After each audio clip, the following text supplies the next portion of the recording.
Zaza kimliği. 3 tez, bir hakikat. Zazalar Türk mü, Kürt mü, yoksa gizlenmiş bir Ermeni hikayesinin parçası mı? Yoksa bu soruların kendisi çok daha büyük bir siyasal oyunun parçası mı? Bu videoda Zazalar hakkında ortaya atılan 3 büyük tezi Türktür, Kürttür ve ayrı bir halktır ve bunların arkasındaki politik hesapları konuşacağız. Sonunda ise akademik çalışmaların ve tarihsel verilerin işaret ettiği yere bakarak şu soruya yaklaşacağız. Zazalar kime göre kim? Zazalar kimdir, nerede yaşar? Önce kısaca fotoğrafı netleştirelim.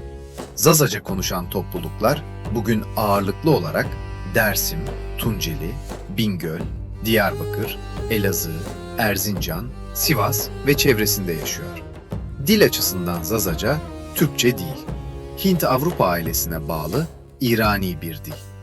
Birçok dil bilimci Zazacayı Kürtçe ile akraba ama ondan farklı, Kuzeybatı İrani bir kol olarak sınıflandırıyor. Yani tartışmaya başlamadan önce şunu bilmek önemli. Zazaca ne Türkçenin lehçesi ne de sonradan uydurulmuş bir yapay kimlik projesi. Kökleri eski İrani dillere uzanan gerçek bir dildir. Zazalar Türktür tezinin doğuşu. Şimdi birinci teze geçelim. Zazalar Türktür iddiası. Cumhuriyetin kuruluşundan itibaren Ankara'nın temel hedeflerinden biri, Anadolu'daki tüm Müslüman halkları Türk milleti çatısı altında toplamak oldu. Bu çerçevede Kurmanç Kürtler için Dağ Türkleri, Zazalar içinse farklı dönemlerde Türk boyu vurgusu öne çıkarıldı. Bu tezi savunan milliyetçi yazarlar, Zazaca'nın İrani bir dil olmasını görmezden gelip, Osmanlı kayıtlarındaki muğlak adlandırmalar ve ortak İslam kimliğini referans aldı. Amaç iki yönlüydü. Hem Zazaları etnik olarak Türkleştirmek, hem de Zazalar zaten Türk diyerek Kürt hareketinin olası tabanını bölmek. Akademik dünyada ise bu tez neredeyse hiç kabul görmüyor. Tarih ve dil çalışmaları Zazaları Türk kökenli değil, İrani bir halk olarak tanımlıyor. Zazalar Kürttür tezi. İkinci büyük tez, Zazaların Kürt olduğu iddiası. Bu görüş, özellikle Kürt hareketine yakın tarihçiler, sosyologlar ve aktivistler arasında çok yaygın. Öne çıkan argümanlar şöyle. Zazalar ve Kurmançlar yüzyıllardır aynı dağlarda, aynı aşiret bağları içinde ve çoğu zaman aynı isyanların, aynı baskıların hedefi olarak yaşadı. Klasik İslam coğrafyacıları ve Osmanlı belgeleri, Zazaların yaşadığı bölgeleri genellikle Kürdistan veya Kürt diyarı başlığı altında tarif etti. Modern Kürt hareketinin pek çok önemli figürü Zaza kökenli. Bu da biz zaten aynı halkız anlatısını güçlendiriyor. Bu tezin siyasal boyutu da çok belirgin.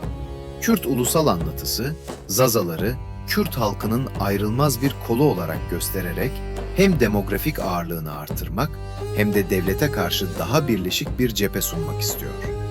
Bu yüzden Zazaları ayrı millet olarak tanımlayan her girişim bazı Kürt çevrelerce bölücü ya da devlet projesi diye damgalanıyor. Zaza milliyetçiliği. Ayrı bir halkız söylemi. Üçüncü çizgi ise Zaza milliyetçiliği. Bu görüşe göre Zazalar ne Türk ne Kürt, başlı başına ayrı bir halk. Dilbilimsel arka planda Zazaların köklerini İran'ın kuzeybatısındaki Deylem bölgesine bağlayan Daylam tezi var.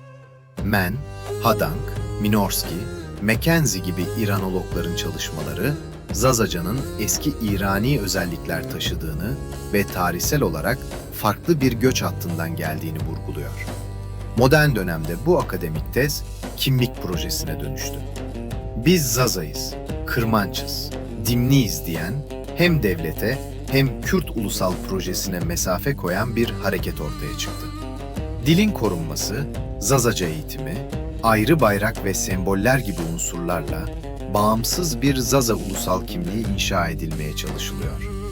Bazı araştırmalar, 80'lerden sonra bu çizginin devlet içindeki belirli çevrelerce en azından teşvik edildiğini, Kürt hareketini zayıflatmak için kullanıldığını iddia ediyor. Ermeni boyutu, hafıza ve komplo anlatıları. Bir de işin Ermeni boyutu var. Dersim ve çevresi 1915 öncesinde yoğun Ermeni nüfusa sahipti. Zaz Alevileri ile Ermeniler arasında komşuluk, ticaret, kimi zaman da karma evlilikler ve dini etkileşimler vardı. 1915 felaketi sırasında bazı Zaz aşiretlerinin Ermenileri sakladığı, dağlara ve köylere sığınan binlerce kişiye yardım ettiği hem yerel anlatılarda hem Ermeni kaynaklarında geçiyor. Bu tarihsel yakınlık bugün iki farklı söyleme malzeme oluyor. Bazı Ermeni ve Batılı yazarlar Dersim Zazalarını unutulmuş akrabalar gibi anlatarak ortak hafızayı öne çıkarıyor. Bazı Kürt milliyetçi çevreler ise Zaza milliyetçiliğini Ermeni lobisinin oyunu olarak niteleyip Zazaların ayrı kimlik iddiasını itibarsızlaştırmaya çalışıyor.